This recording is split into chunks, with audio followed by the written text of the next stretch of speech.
Ko Apex nikahi Dinar Candi, Ayu Soraya ogah di Madu. Ko Apex telah disebut telah menikah siri dengan Dinar Candi.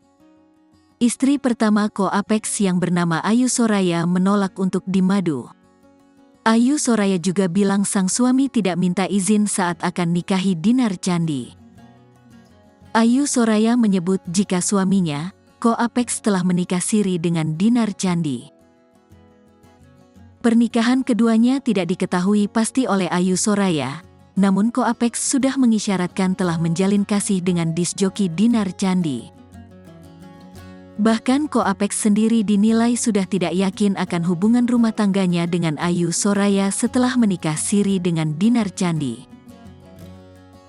Dia bilang, "Kalau dia balik sama aku, ini nggak akan lama," kata Ayu Soraya dalam jumpa persnya di kawasan Tebet, Jakarta Selatan, Jumat tanggal 3 Oktober tahun 2023.